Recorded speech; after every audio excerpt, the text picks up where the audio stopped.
Hello everyone. On behalf of the PHRN, I'd like to welcome you to the Linkage Luminaries webinar series. My name's Felicity Flack and I'm the Manager of Policy and Client Services at the PHRN. I'd like to begin by acknowledging the traditional custodians of all the lands we're meeting on today and pay my respects to elders past and present. First up, some housekeeping. If you have any questions for today's speakers, please type them in the Q&A box at any time during the presentation. We'll answer as many questions as possible at the end of the presentation. This webinar is being recorded and we will email you as soon as it's available on the PHRN YouTube channel. So let's get started. I'm delighted to introduce Associate Professor Heather Gidding from the University of Sydney and Associate Professor Hannah Moore from the Telethon Kids Institute. Hannah and Heather both have extensive experience in using linked data for vaccine research and are long-term friends of the PHRN, having conducted one of the first cross-jurisdictional proof of concept projects for us. So I'm really looking forward to hearing what they've been up to. So over to you, Hannah and Heather. Okay, thank you, Felicity. Let me just get my screen sorted.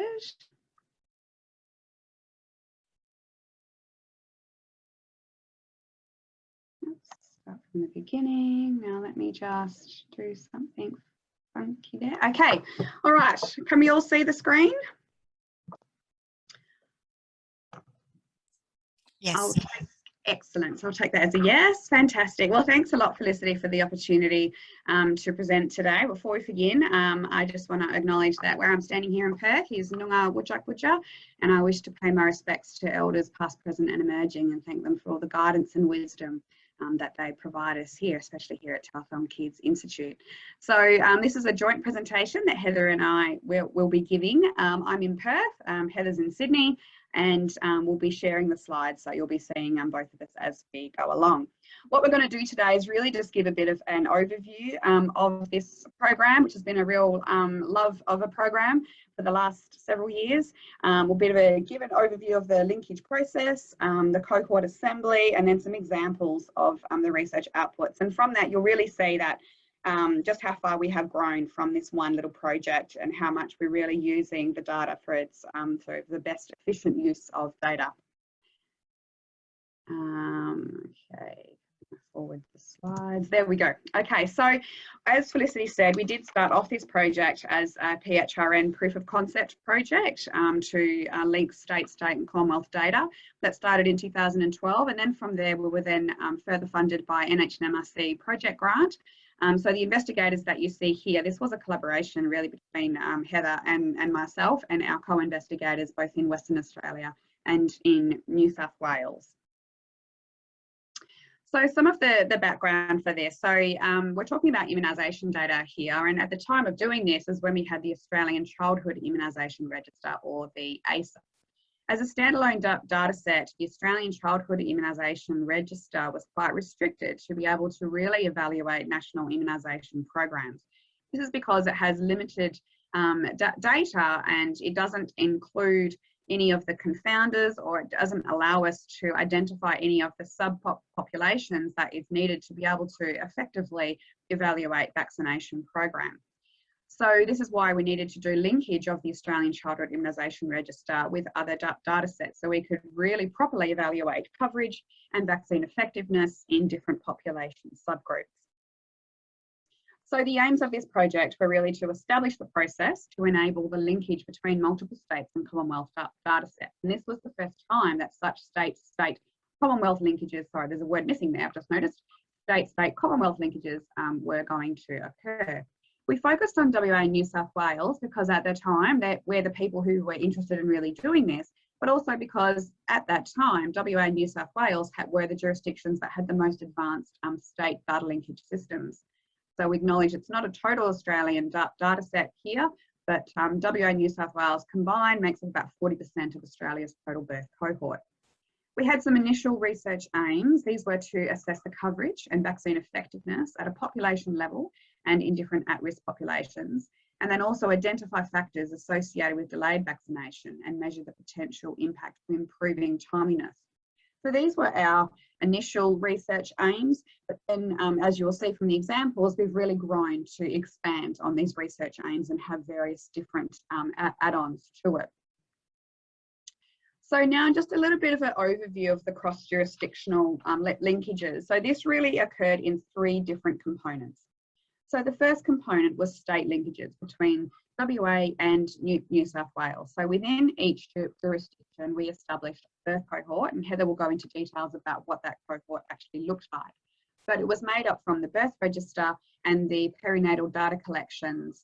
So that gave us mother, infant demographics. So that was the cohorts done separately in WA and New South Wales. And then for the content data in each state, this was our morbidity data. So we had information on all hospitalisations, emergency department episodes, notifications of vaccine preventable and non-vaccine preventable diseases, especially in WA from the routine laboratory data. And so the linkages were done separately in each state. So the Western Australian data linkage system linked the West Australian data and provided a linkage key. And the Centre for Health Record Linkage in New South Wales did the New South Wales linkage and provided a state linkage key. So that was the first key component. The second key component was then national data integration. So you've seen the data that we had for each state.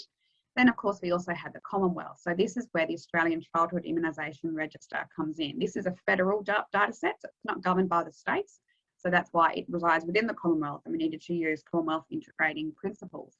We also did use the National Death Index, which was another Commonwealth data set. I'm just focusing here on the immunisation data for simplicity. So this is the register that gave us all that information about immunisation records for children in our birth cohorts in Western Australia and New South Wales. So the AIHW, the Australian Institute for Health and Welfare, they were the integrating authority that needed to do the linkage. So to be able to do that, we had to securely transfer identifying details from the birth register from both WA and New South Wales using that state linkage key, and that was all governed by a memorandum of understanding because it had never been done before. And then also as a part of this, the Commonwealth and Department of Health, who governed the Australian Childhood Immunisation Registered data, then securely transferred the details of the identifying details for linkage, but also the content data. And the transfer of these important bits of information is all governed by a public interest certificate. And this is really like a data custodian approval. It was the first time we really did a public interest certificate. So Heather and I were really learning, I think PHRN as well, we're really learning along the way on what is a public interest certificate, how do we obtain one, who signs off on one. So that took a long time to do that. And then the ALHW then did the linkage of the cohort, and then they assigned a national project specific key. So then the third major component of the linkage was then transferring all of this information from the ALHW, the Western Australian data linkage system, and then the Centre for Health Record Linkage system to a secure remote laboratory. And that was part of the rules of the understanding and using these data. So we used the SHORE system at the Sachs Institute, and all of that content data was then provided onto SHORE. This was also governed by the public interest certificate. Following that, ALHW needed to conduct quality assurance checks on the data within the remote laboratory. After they had done that, access was then given to the research investigators. So all of us who have access to the data work within the secure remote system. So this is what it actually looked like. This was the map of the data flows between the linkage units and all the various parts of transferring of data and creating state-specific and national linkage keys. So really it focuses on the 2 different states, the Commonwealth, and 3 different linkage units. In terms of how long this took us to do, this is the little Gantt chart that Heather and I quite like presenting. So we started this in 2012. We each did our own data linkage applications in Western Australia and in New South Wales. In WA, you then need to do, at that time you had to do an EOI, then you had to do a full application for data and get data custodian sign off. We then had multiple ethics. I think we had about 8 ethics committees that were involved in this from the different states, the Commonwealth, and also Aboriginal ethics in both WA and in New South Wales. Then we had the forming of that public interest certificate, working out the data flows from that previous slide. You can see how long there it took to work out those data flows.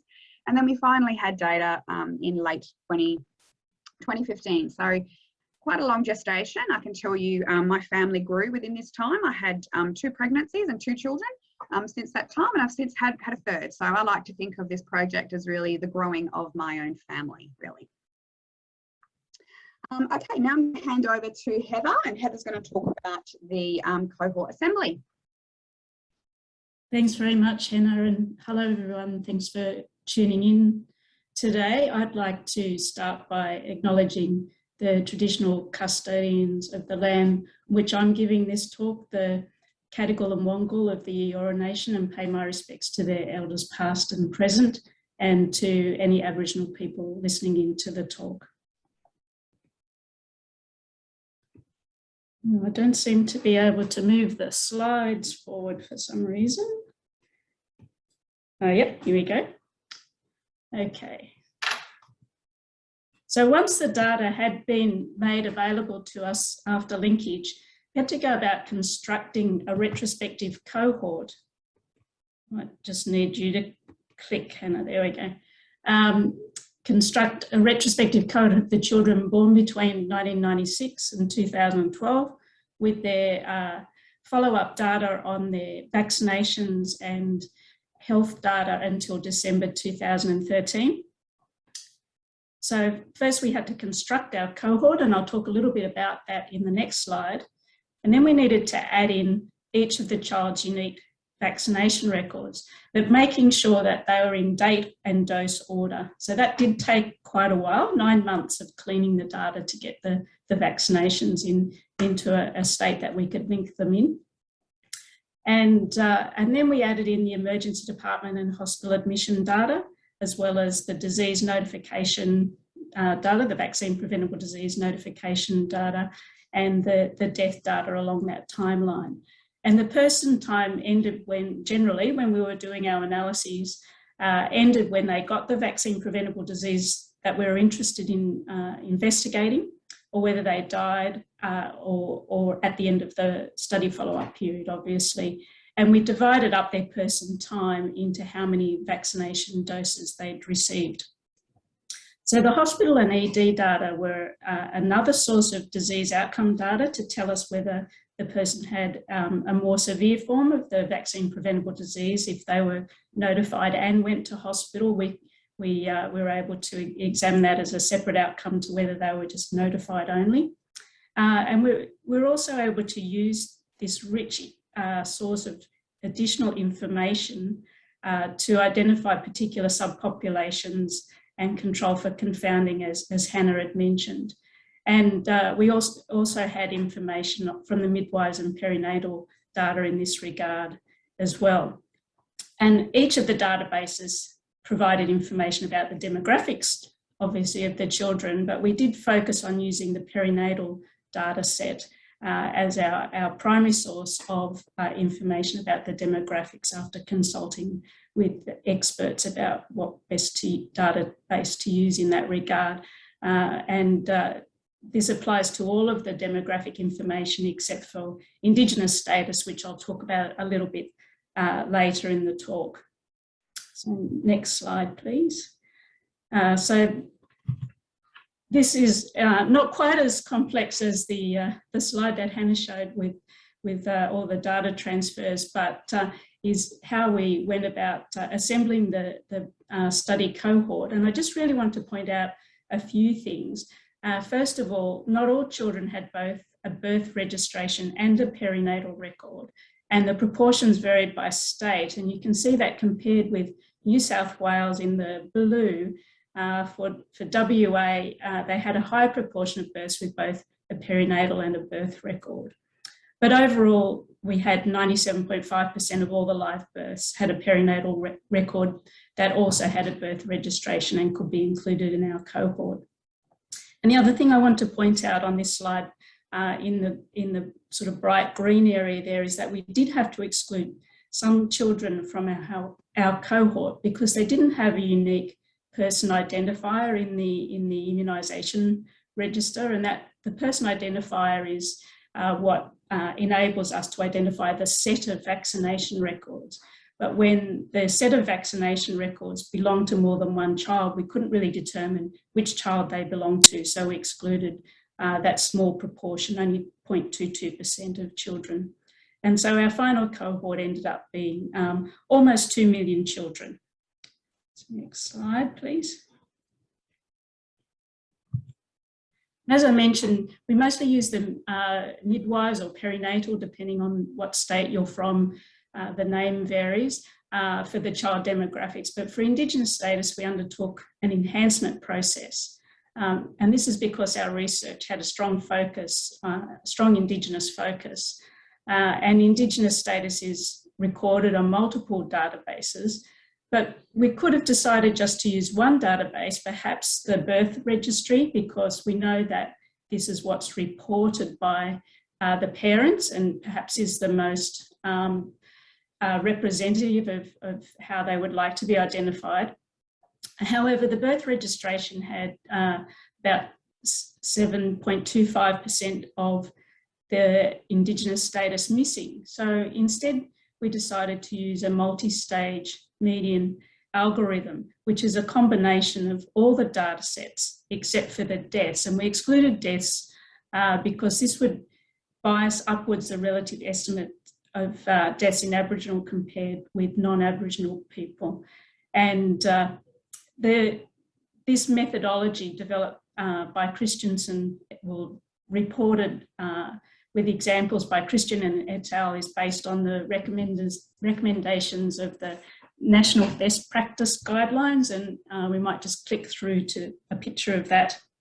Great, that this National Best Practice Guidelines for data linkage activities relating to Aboriginal and Torres Strait Islander people. And when we applied this algorithm, we did improve the completeness of Aboriginality, I think down to only just a bit over 2% were missing after applying the algorithm. And this didn't really change the overall percentage of people with an Aboriginal, who identified as Aboriginal. So next slide, please. So in terms of the cohort strengths, obviously we had a huge cohort with over 18 million person years of follow-up. And while we also had a high linkage accuracy, which was reported by the data linkage units. And while we didn't have access to the unlinked health and vaccination records that were expected to link to the study cohort, we did find good external validity when comparing several outcomes obtained from our linked data to key indicators that were available from other sources, such as vaccination coverage, disease incidence and mortality rates. And finally, we were able to include a very high proportion of all births with a perinatal record in both WA and New South Wales. Next slide, please. However, there are some limitations. So because the perinatal records often don't include the full name of the baby, only children with a birth registry record could be linked to the national data sets or sent down to AIHW for linkage. And therefore, we could only include those children who had both a perinatal and a birth record in our cohort. And this led to certain differences between the perinatal data and our study cohort, in that the unregistered children were more likely to be Indigenous and born to younger mothers living in remote regions of lower socioeconomic status. So we need to keep that in mind when interpreting some of the results. Also, because our cohort is static, some children may have been lost to follow-up because they migrated out of New South Wales or WA or hospitalised interstate. And finally, we were unable to include children who were born overseas. Obviously, our study only included children who were born in WA and New South Wales, and we know that overseas children make up 30% of the population. Next slide, please.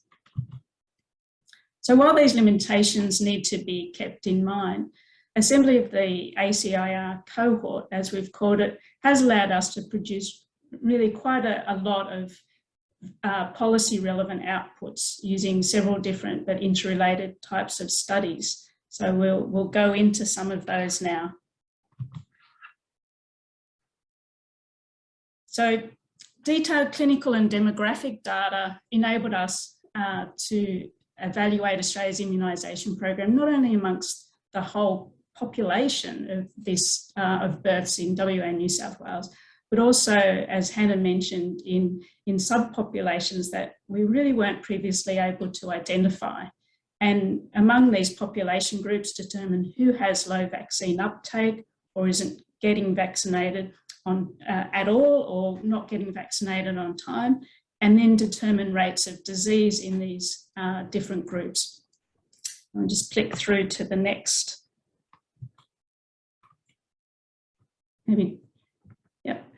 Okay, so some of the important subgroups that we have examined, in addition to Aboriginal children, include the ability to identify children who are medically at risk of having a higher risk of some of the vaccine preventable diseases we examined, children born to mothers who were born overseas, children with older siblings, prematurity and low birth weight, different risks associated with mother's age and remoteness and socioeconomic status. And using their linked vaccination records, we have measured the proportions getting vaccinated on time, which, as Hannah will show, is considerably lower than the coverage measured at the traditional milestones, usually 1 year of age for the vaccines that are due at 2, 4 and 6 months of age. And we've been able to use this data to identify populations who have delayed vaccinations.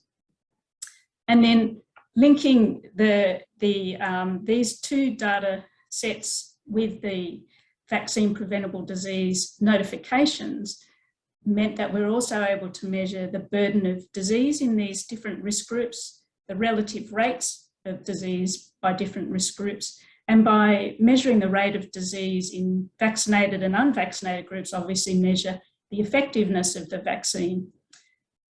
Interestingly, we were also able to look at the impact of vaccination in the unvaccinated, which is a measure of herd immunity.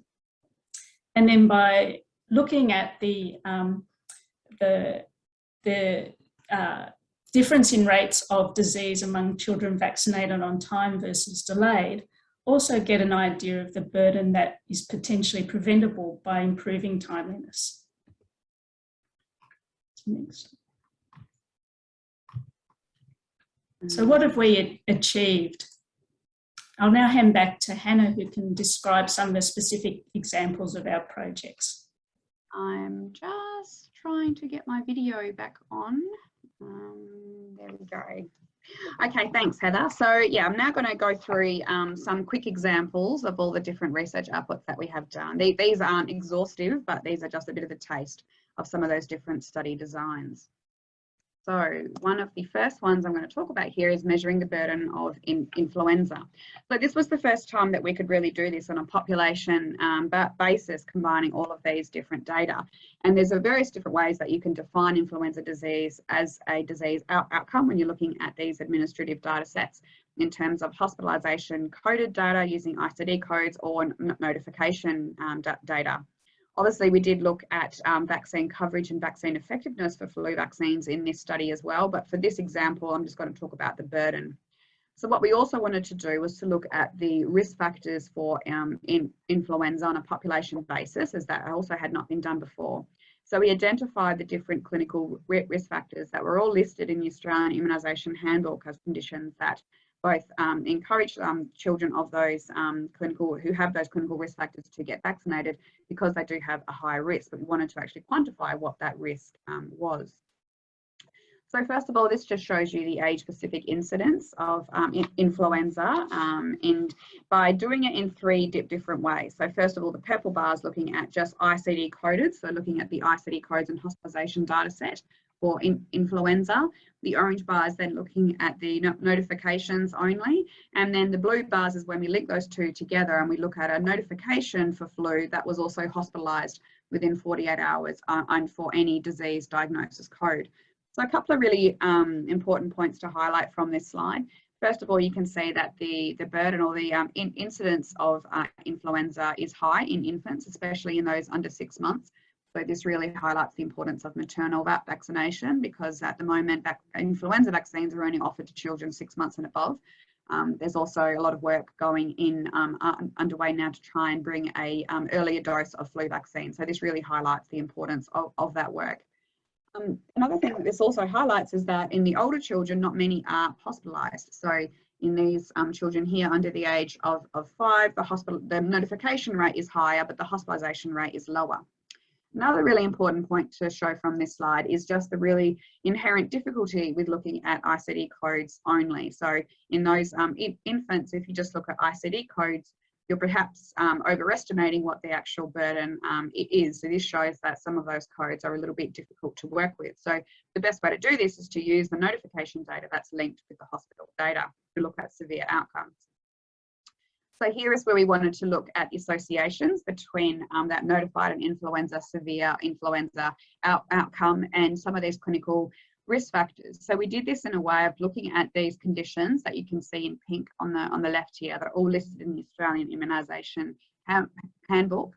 And we looked at these if children had these conditions within 1 year of admission for their flu, or within 3 years, or any prior admission. And what you can see here is that really children who were immunosuppressive, and especially if they had immunosuppressive hospitalisation within that first year prior to their influenza, then their risk of influenza was a lot greater. Also very high risk for respiratory disease and for diabetes. So this really was the first time that we could actually quantify what those risks were for children for influenza. Moving on to another example now. So as Heather mentioned, we're really wanting to look at on-time vaccination coverage. So standard infant coverage for the infant schedule at 2, 4 and 6 months is generally reported at age 12 months. And sometimes this is called as the third dose assumption. So if a child had the third dose before age 12 months, it was called to be coverage. The reason why is because this is a very international metric of program performance, and it's how other countries understand how well they're doing in terms of coverage. But really on-time coverage, so coverage at 2 months, coverage at 4 months, coverage at 6 months should really be the new metric. And that's really how we need to move the goalposts to understanding how well we are vaccinating our kids in the community. And one reason why we wanted to look at this is that, was there a question of, is the delayed vaccination contributing to this high burden of vaccine preventable disease that we sometimes see in our children? So we defined on-time vaccination as being 2 weeks prior to the recommended dose and up to 30 days post the recommended dose. And that is quite a standard definition. For this analysis, we did focus on the full birth cohort from 1996 to 2012, so the 1.9 million children. And for this, we focused on diphtheria, tetanus, pertussis vaccines, or the DTP vaccines, because that was the vaccine that had the most sort of recording and was available for the whole length of time of our cohort. So I won't go into detail about the flow chart there, but obviously we did lots of cleaning to understand, take all the invalid doses and doses that didn't quite match up with the cohort. So you can see it's sort of the final numbers there. And what we wanted to do in this was just on a population basis, look at the coverage at 2, 4 and 6 months by 13 different population subgroups that you can see on the box there. And we did publish this paper in Vaccine. So I'm not going to go through all the results. This is probably the key result. So basically what this graph shows, you've got non-Aboriginal on the left, Aboriginal on the right. It shows the on-time coverage for each of those doses, the 2, 4 and 6 months. This is by number of previous pregnancies. So basically what it's showing is that for both Aboriginal and non-Aboriginal children, if your child was the 4th or more born in the family, their on-time coverage is about more than 20 percentage points lower than if they were the firstborn child in that family. So this was the first time we actually could quantify what these differences are. So even though in Australia we say we have coverage of over 90% in our infants, which is fantastic, but some of these population subgroups only have on-time coverage as low as 50 to 60%. So there really are some other key infant groups that had significant delayed vaccination, and they included Aboriginal children, children from lower socioeconomic areas, those who were born extremely premature, which is interesting because they actually are indicated as a group that should be targeted for that vaccination, but they actually have quite low on-time coverage, and also those living in a remote location. We looked at this over time, and the delayed vaccination didn't really significantly improve over time. So this was looking at the absolute coverage level, and what Heather will go through next will be a more in-depth analysis looking at the multivariate sort of analysis for this. One thing I do want to say is that coincidentally, at the time that we were publishing this work, on-time coverage became a new media campaign from the Australian Department of Health. So I think that really signifies how we could provide the evidence of why we needed to have such an important metric of on-time coverage. So I'll now hand back to Heather. Thanks, Hannah. As Hannah mentioned, measuring coverage at the traditional milestone of 1 year of age for the primary courses of the diphtheria, tetanus, pertussis vaccine or DTP vaccine was very high. It's well above 90%, close to 95% in fact overall. So the key metric now that most countries are looking at is improving the on-time coverage. So identifying the subpopulations who have low on-time coverage is really important for public health messaging. So to do this study, we used a multivariate ordinal logistic regression model for each dose of the diphtheria, tetanus, pertussis vaccine due at 2, 4 and 6 months of age with follow-up to 2 years of age. And we excluded children who weren't vaccinated at all before 2 years of age because they were quite a different group in terms of the strength and types of predictors of not being vaccinated. So we're just focusing on children who were delayed. And the degree of delay, the outcome was degree of delay, and the degrees of delay are shown here on that slide. And where possible, we assumed that the odds were proportional for each risk factor. And what that really means is that the odds of having the risk factor if vaccinated within 15 days of the due date versus later was the same as the odds of having the risk factor if you were vaccinated within a month versus later, and the same as if you were vaccinated within 2 months and later versus later. And the reason we wanted to assume proportionality was that this means that we're able to report one odds ratio for timeliness for each factor level. And for a first approximation, if we invert this, it gives us an estimate of the relative risk of delay compared with the reference category. Next slide, please.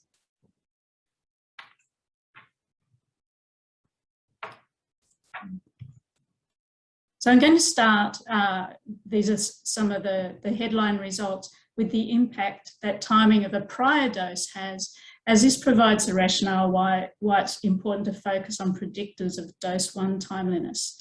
And the table shows the relative risk of delay for dose 2 and 3 for each week the previous dose is delayed past its due date. So for example, in the non-Aboriginal children, a delay of 1 week for receipt of the first dose increases the risk of delayed second dose by 1.98 times. And for Aboriginal children, it increases the risk by 1.6 times. And a similar picture was seen for the effect of delaying dose 2 on the timeliness of dose 3. So we might click through to the next. So roughly speaking, for every week of delay past the due date of the prior dose, we found the risk of delay almost doubles. Therefore, understanding factors associated with timely dose 1 receipt is definitely a priority. So next slide, please. So the strongest predictor focusing on dose 1 was the number of previous pregnancies, and Hannah's already talked about this in terms of them having low on-time coverage. And this slide shows the relative risk of delayed dose 1 DTP for 3 or more previous pregnancies versus none by degree of delay. So unlike the other risk factors, which I'll show you in the next slide, number of previous pregnancies was non-proportional. So we had to report different relative risks for different degrees of delay, in that the risk of delay was 5 times higher for a short delay, but when we get up to the longer delays of more than 2 months, having 3 or more previous pregnancies was 8 times higher for delays. So, yep, so next slide. So this graph shows the other strong predictors of the dose 1 delay. So unlike parity, we could treat all of these as being proportional. So there's only one estimate of relative risk for delay. And these other important factors include prematurity, which the relative risk of delay was higher in non-Aboriginal than Aboriginal children, young maternal age, and smoking while pregnant, which had a similarly elevated relative risk for Aboriginal and non-Aboriginal children, state of birth, which was only important in Western Australia for Aboriginal children, and being born, mother's country of birth in Oceania, other parts of Oceania compared with being born in Australia was also associated with a higher risk of delay for dose 1. So these findings, as Hannah mentioned, have been used to target messaging to improve timeliness. So a really policy relevant outcome of this research. Next slide. So the extension to measuring predictors of delayed vaccination is to determine, well, what would be the benefit if we actually improve timeliness? How much whooping cough or pertussis could we potentially prevent if all the children who were delayed actually got vaccinated on time? And I'd like to acknowledge Julita Jayasundara and also Deb Randall for leading this work. And to our knowledge, this is the first study that to estimate the preventable burden of pertussis or whooping cough by improving vaccination timeliness using a cohort approach with individual level data. Next slide, thanks. So to do this analysis, we use Poisson regression models where we use the models to calculate the rate of pertussis per 100,000 infants in the on-time and delayed groups, where the delayed group included children who had any of the 3 primary doses delayed. And we looked at rates from 39 days of age up to 1 year of age, or if they died or had an additional dose, we stopped their person time then as well. And we calculated crude rates, but because we found that the on-time cohort was significantly different to the delayed cohort in terms of factors that we previously identified as strong predictors of delayed vaccination, we did a propensity matched model so that the on-time cohort was similar in terms of these characteristics using a inverse probability of treatment methodology. And then we used the risks or the rates calculated for the on-time and delayed group to calculate these various epidemiological parameters. So this table compares the crude and adjusted results. And the first thing, and to me, the main message to come out of this slide is the comparison of the crude and adjusted on-time rates highlighted in the black box. And you can see that after being weighted to match the distribution of the cohort, the covariates in the delayed cohort, the on-time cohort had a much higher rate than just using the crude numbers. And what this led to is that the other epidemiologic measures showed a reduction in the effect after adjustment.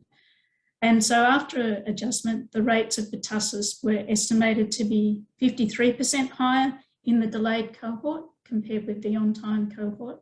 And overall, an estimated 85 cases per 100,000 infants could have been prevented in the first year of life if all of those infants had been vaccinated on time, and 34% of cases in the delayed cohort were attributable to having at least one of their primary doses after the on-time window. So what this study provides really is robust quantitative evidence of the value of improving vaccination timeliness to reduce the burden of infant pertussis. And we know that these infants are at the highest risk of serious illness, so really important to prevent these cases occurring. Next slide.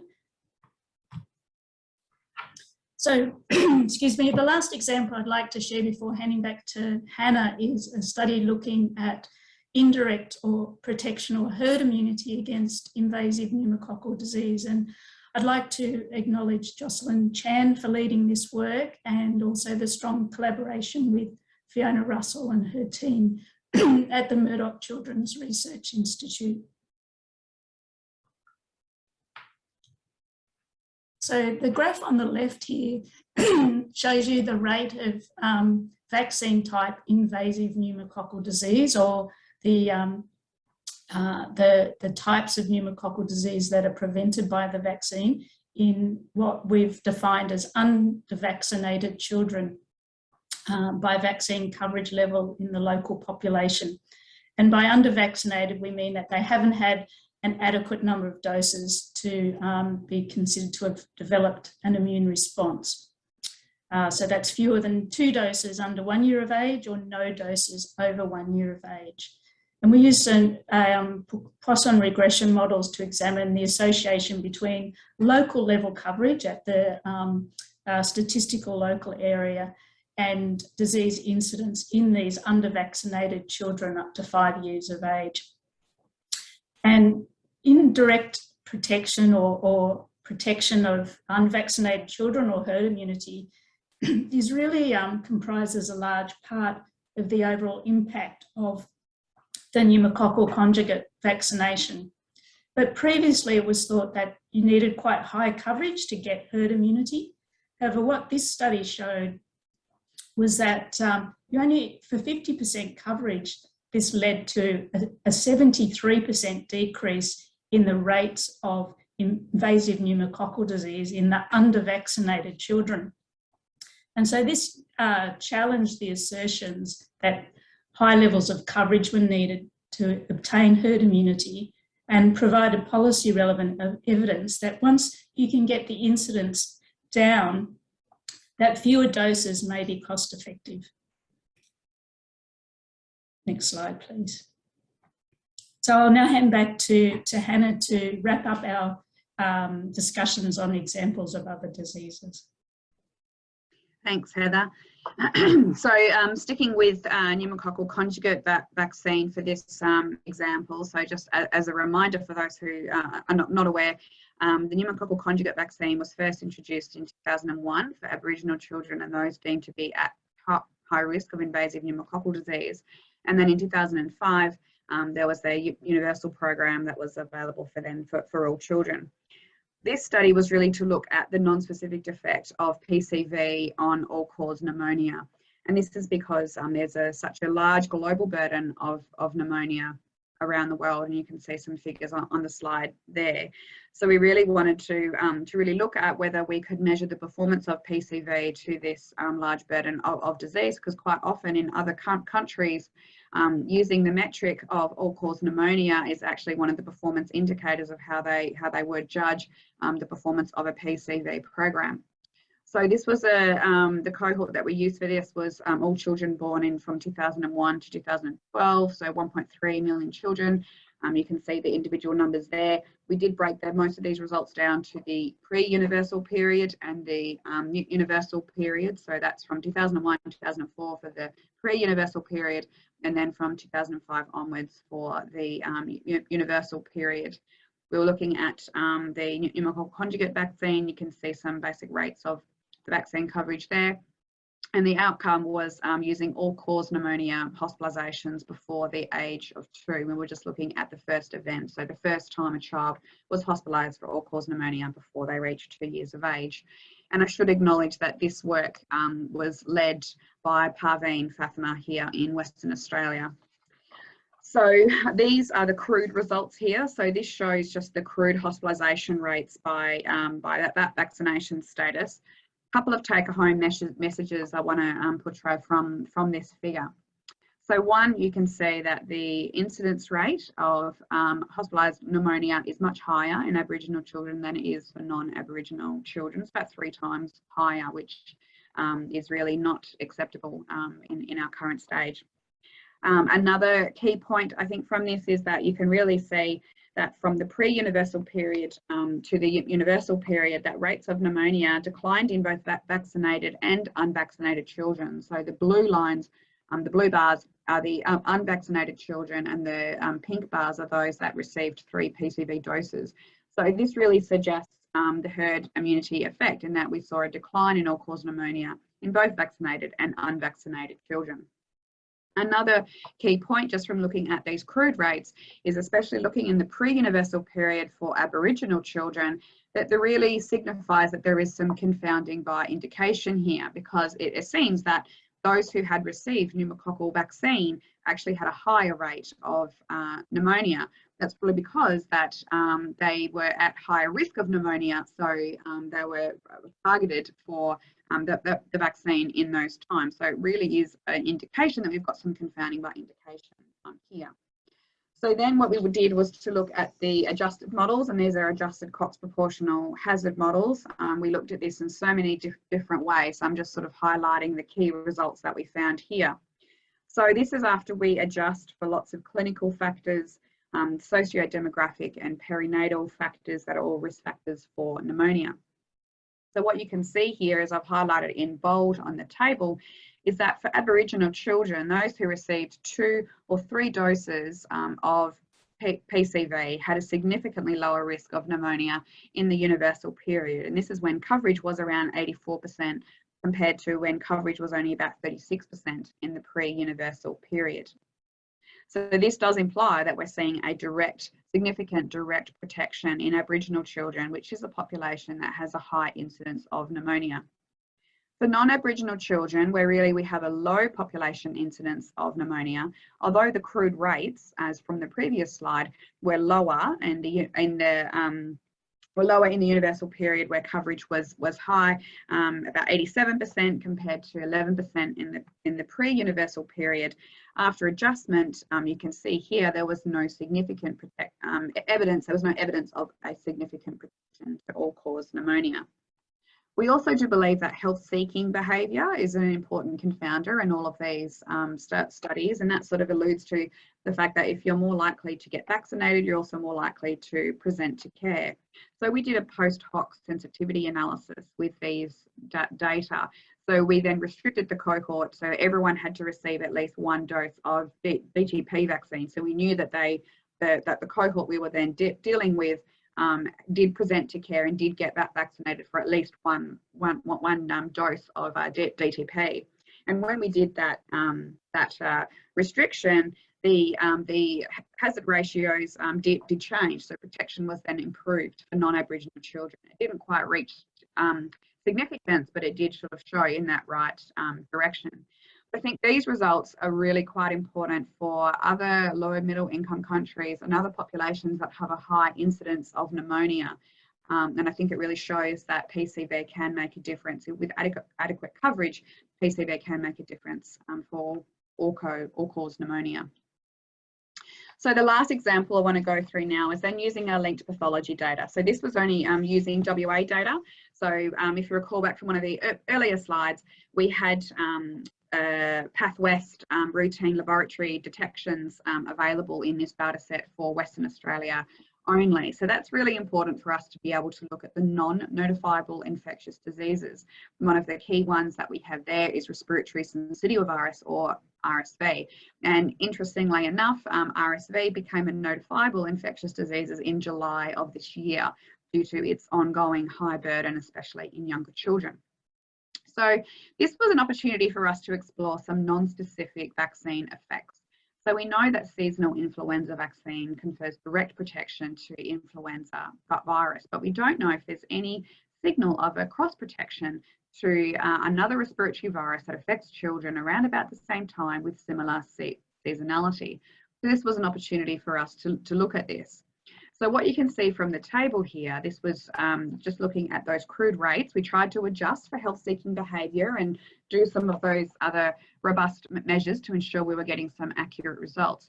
But what this shows is that those who were vaccinated with influenza in the same season had a higher rate of RSV than those who were not vaccinated within the same season. The problem with this, though, is that we still have a lot of confounding in this relationship. We also have a little bit of reverse causality in that if you have RSV, which generally happens in the first 6 months of life, knowing you can't have flu vaccine in those 6 months of life.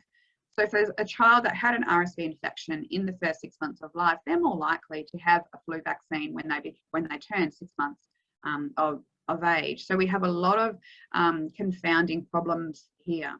So this is the work of Kyung Lee, and econometrician. And so what we have used is an instrumental variable analysis to really understand the causal, or try to estimate the causal impact. And so we use the flu vaccine policy that was introduced in Western Australia in 2008, offering free influenza vaccine to preschool children, which then has no bearing on RSV status, but it has a lot of bearing on whether children get vaccinated with flu. And when we go through that instrumental variable analysis, what we did see is that there actually suggestion of a protective effect. We can very comfortably say there is no negative effect in that children who have a flu vaccine do not have a high risk of RSV. If anything, they might have a slightly lower risk of RSV, but it is the actual magnitude of that effect is incredibly small. So it's probably not enough for it to be clinically meaningful, but this does give us some of that background information that we need to probably look at this a little bit further and really understand the non-specific effect of influenza vaccine in pregnancy and RSV in the first 6 months of life. So that was just another example there. So now I'm going to hand back to Heather to go through some of the overall summary of what we have done. Thanks very much, Hannah. I'd just like to close our talk really by thanking all of our PhD and postdoc researchers, and there's a lot, as you can see from this slide, who have really led almost all of the studies as part of our program of research using the linked ACIR data. It's truly been a huge team effort. I'd particularly like to acknowledge Parveen Fatima, as Hannah has already mentioned. She's led studies on pneumonia and rotavirus and really been part of the team since its inception. Next slide, thank you. And so this is really a summary of the 12 published studies. I won't go into them in detail. There are more underway, but I think we've been able to showcase today the value of using linked immunisation data to address policy relevant questions. And really, you know, these data are getting a little long in the tooth now. The follow-up finished in 2013, and I think it really shows the importance of getting some more recent updated immunisation data linked to health outcome data, so we can evaluate current vaccination programs, particularly the COVID vaccination program. So I'd like to end there and just acknowledge people who've contributed to the studies. So maybe the next slide, thank you. And so I'd like to acknowledge the data linkage units, the AIHW, West Australia Data Linkage Branch, and the New South Wales Centre for Health Record Linkage, who did the linkage, the state and national data custodians who provided the data collections for this study, the Department of Human Services who facilitated the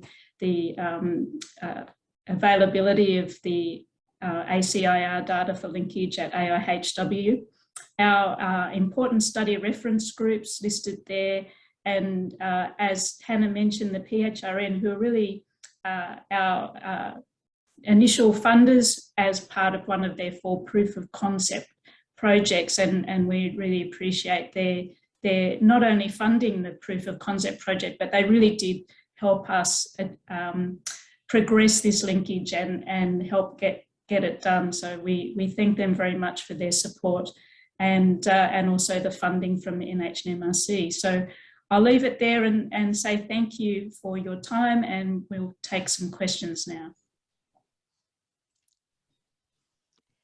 Thank you both so much. That's fantastic to see how much work you've managed to do after all these years.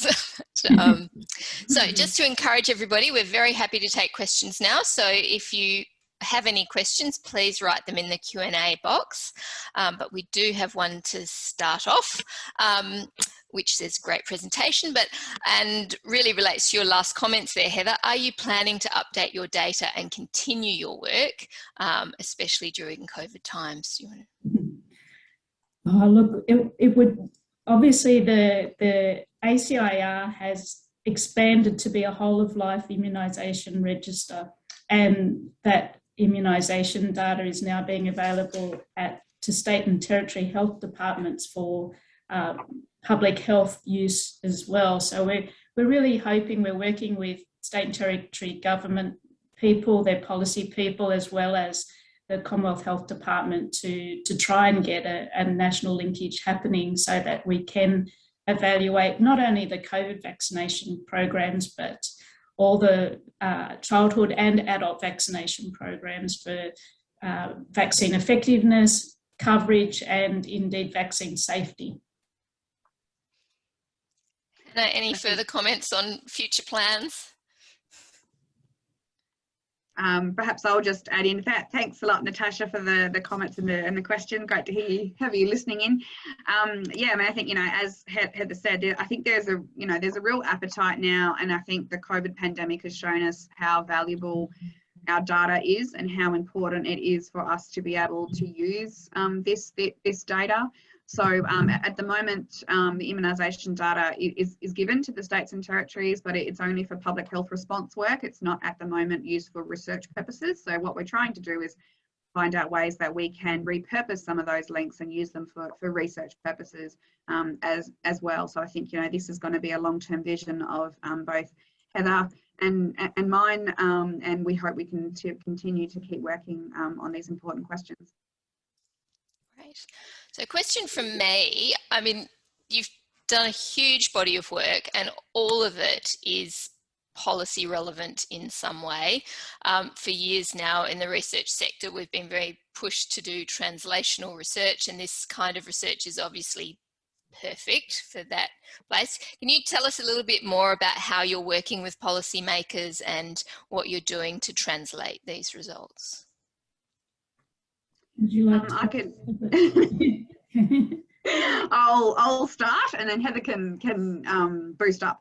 I think one thing that is really challenging with this is that because it took so long for us to get this data, some of the data are quite old now. So in terms of, say, the flu vaccine space, these data are really old, and they represent a time where there wasn't a lot of flu vaccine coverage. Now we know that flu vaccine coverage has increased a lot more, and I've been involved in some other studies here with Chris Blythe that has used more recent data, and that has really impacted on policy. But I think we have got a couple of good stories from this work, in that the on-time vaccine coverage has been a really good media story. And that has been translated now into a real media campaign and understanding the importance of on-time vaccination. I think we also do have a good example of the PCV change in vaccine schedule, but I might let Heather go through that story. Yeah, thanks, Hannah, and thanks for the question, Felicity. I mean, just taking a little step back for a minute, we did have, as part of our big co-investigator team, which I think very much for all their years of input, something like 8 years of helping us and collaborating on this project, that we did have a lot of policy people within our investigator team that were able to help us prioritise what we should be looking at. And I think that's really important for these types of studies to really involve the people who are making policies to help guide the research and have that as a collaboration. In terms of some of the impacts we've had, I guess, as Hannah mentioned, around the flu, being able to identify the burden of flu in different risk groups, and I think that has impacted on the policy of making childhood influenza vaccine available to all children, not just those in high-risk groups. And in terms of the pneumococcal vaccination programs, we've been able to demonstrate, the huge impact of herd immunity, and now Australia's moved from a schedule where we provided 3 doses under 1 year of age. We now just provide 2 doses and a booster dose because the herd immunity is so strong. And Australia did have a very unique pneumococcal vaccination program that was more similar to other developing countries than countries like the UK or the US. And so I think our findings were quite relevant, particularly our studies in Indigenous children were really quite relevant to a lot of developing countries in helping them set their policy around pneumococcal vaccination as well. Okay, great. We'll have one last question, which comes from Usha Salagame. Have you compared influenza rates between vaccinated and unvaccinated? Or did she miss this? Sure. So thanks for the question, Usha. Yes, we have. As I said, I was just to give a sort of an example of all the breadth of work that we do. I just didn't present those results today. But yes, we have looked at the comparison of rates, and we've also looked at vaccine effectiveness, and we're just finishing up that analysis there. The problem is that in this data set, the vaccine coverage for flu was very low. So very, very low in New South Wales. In Western Australia, I think in the years just after the policy was introduced in 2008, coverage was only still up about 25 to 30%. So those do hamper our numbers, but we have shown a significant vaccine effectiveness and vaccine protection against influenza, and that's one of the other papers that we've been trying to write up. Well, I think we'll finish things there and just say thank you so much to Hannah and Heather for that marvellous presentation, which is just the most fantastic demonstration of what you can achieve if you have access to linked data. And I'll just finally, because I get in trouble if I don't do this, is share my screen to advertise our next Linkage Luminaries seminar, which is on the 21st of October, and it's Professor Natasha Nasser from the University of Sydney. So I keep a lookout for that. Make sure you register if you're interested. And one last thank you to our marvellous speakers, and we'll see you all next month. Thank you, Felicity. Thanks very much. Everybody. Bye. Bye-bye. Take care, everyone.